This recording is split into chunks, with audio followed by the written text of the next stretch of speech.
ويقول الإنسان أإذا ما مت لسوف أخرج حيا আর মানুষ বলে, আমার মৃত্যু হলে আমাকে কি জীবিত অবস্থায় উত্থিত করা হবে?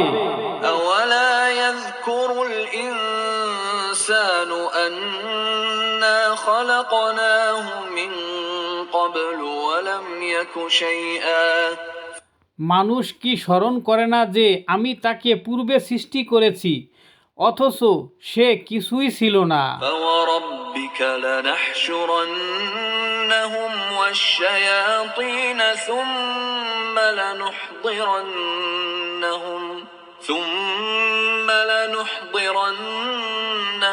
حول جهنم جثيا অতএব তোমার রবের কসম, আমি অবশ্যই তাদেরকেও শয়তানদেরকে সমবেত করব, অতঃপর জাহান্নামের চারপাশে নতজানু অবস্থায় তাদেরকে হাজির করব।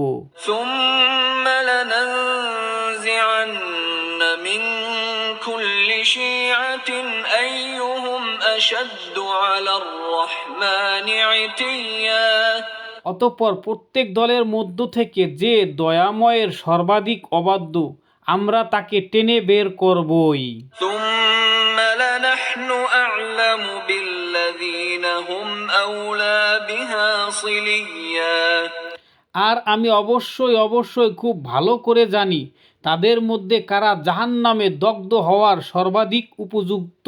وإن منكم إلا واردها كان على ربك حتما مقضيا আর তোমাদের প্রত্যেককেই তা অতিক্রম করতে হবে, এটি তোমার রবের চূড়ান্ত সিদ্ধান্ত।